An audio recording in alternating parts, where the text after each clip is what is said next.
And I'm making this video. I'm actually live on my Twitch account, and I'm listening to Alan Watts, and I want to go back because what Alan is talking about. If you know Alan, he's talking about this certain thing.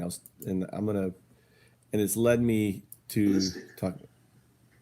They always speak of the highest reality as being not one, because one excludes many.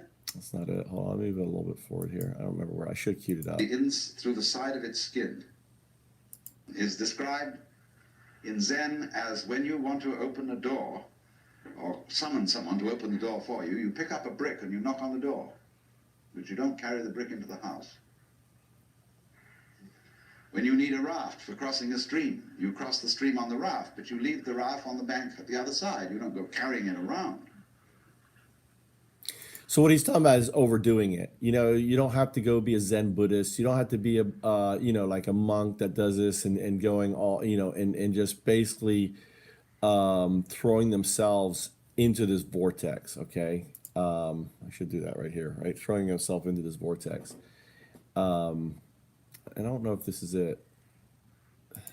But a lot of people, when they get into meditation or they get into religion or into any kind of exploration of this sort, turn the door into a revolving door and keep on going round and round and round and never get through. They say what a gas it is to be in this revolving door. So I think a good definition of a parasite is the person who goes through a revolving door on someone else's push.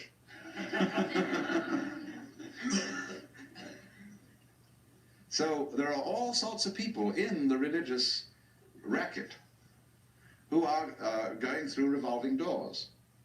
And they're very bitter about people who walk right through and leave the door behind because they say, well, you haven't paid enough respect. You must really understand religious one-upmanship. It's a tremendously important thing. And don't be caught out by this, because what happens is there's a little game going on, which I'm going to initiate you into. And it's played in Zen, which is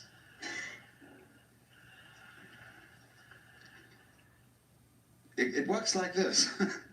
If you go to a teacher and ask for spiritual instruction, or even if you come to a seminar like this, you are, by doing that, confusing yourself, because you are looking for what you're asking for outside.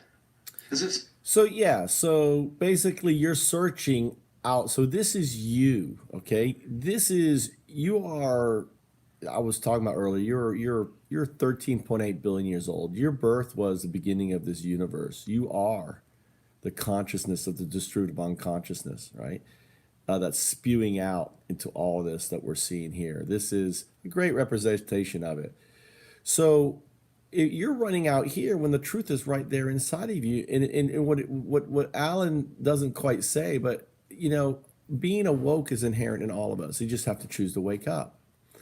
Some of us, are able to do so. Other of us can intellectualize, they're the self-actualize, and and the rest of us are asleep. But the simple fact is when you choose to wake up, you're fine. And this takes me to these sophists, right? And how do you tell a sophist, which was, this conversation. Now, I went to, I don't know where, let me just go back. First I went to Buddhist Monks YouTube, and I was like, oh, there he is. I was like, no. And if you click on, for example, open this in a new one, open new window, right? When you go to a legit guy and he has a YouTube channel and there are no ads, right? He is not monetizing his faith, his truth for ad revenue. That's your first clue. Now, he may be in it for other reasons, but that's your first thing you look at. So let me, let's look at another one here. I don't know who this is. Open new tab. Okay.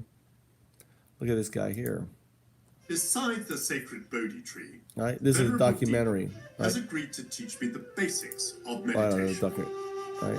So nice clip. So but again, he's not monetizing. All right. So that's another one. That's good. So we did him. Right. I should have gone back. I screwed it up. So if I, all right. So when you go to, um, where is, oh, great. All right. Oh, here he goes. Right. So then I went, okay, maybe it's not Hindu monk. Oh, there he is. Okay. There is Danapani, right? The sophist. And he's got all these videos. He got here's Undao. I'm unning Undao. He's got the three signs, Undao. He's got the three lines. He intellectually understands it. He's a Tao. He's you know, he's a he's an I don't know, an undao Dao, a Dao undao. I guess he's a Dao undao, right? He's a Dao undao in the sense that he's achieved this intellect, idea, knowledge. That's his Daoness, right? However, or he could be a Dao Anan. I guess he could be a Dao Anan. There's Dao Anan, right? Yeah, in a way, Dao Anan. I guess he's a Dao Anan. I guess no, he's a Dao on he's a Dao on Dao on Dao, right? He's a Dao on Dao. The reason for that I'll explain is, well, I won't explain, but he's a Dao on Dao. I answered it myself. But when you click on his videos, right? We are being censored. Look at that. America's news outlets no longer provide the truth. I'm Joshua Phillip. So Epoch Times. Here's a guy, right? Who, if I go to his channel, right? Oh, that's video. Oh, it's not even his channel. Other people are monetizing him, right? What's this one on? They give you $1,000 cash, Ad. a MacBook Pro, and one way ticket home. So I decided to move to the mainland US. I landed in California in LA at midnight with my bag and my money, and I checked into a backpacking motel. He's a fake. What were those first few weeks like? I mean, are you hitting the casino? He's got the thing, right?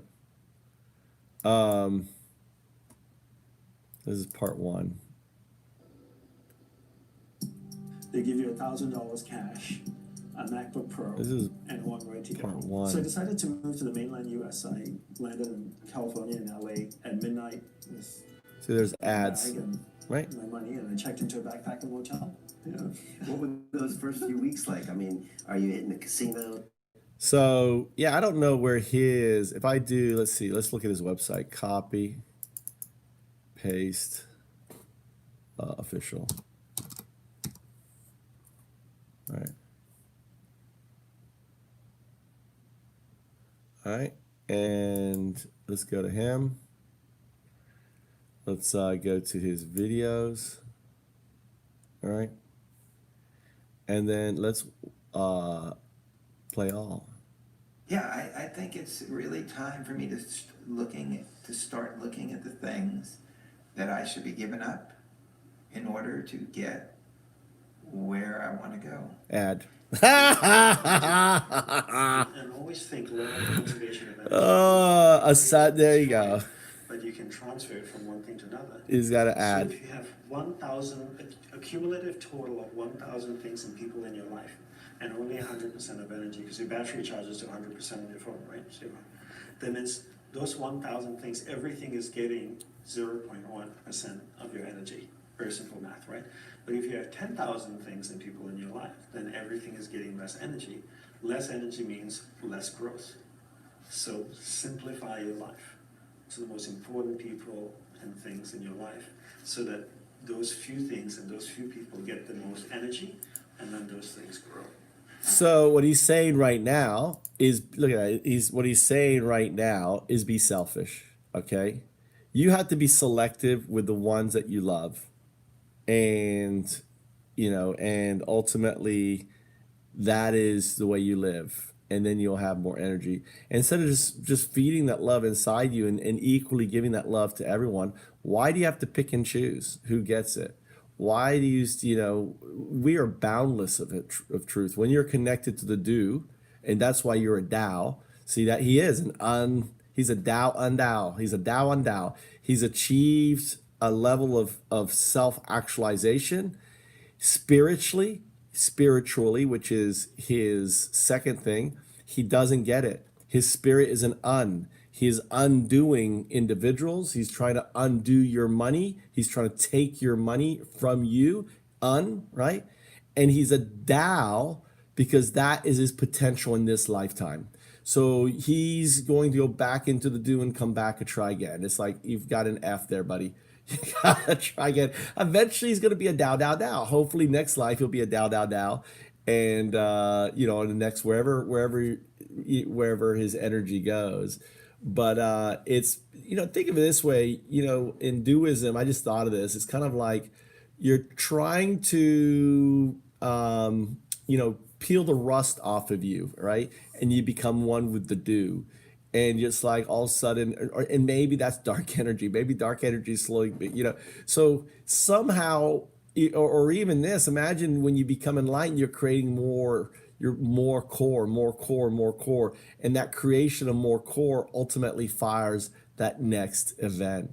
And if you don't get enough for the core for the event to happen, then obviously, oh my God, then obviously the world that we live on wasn't good enough.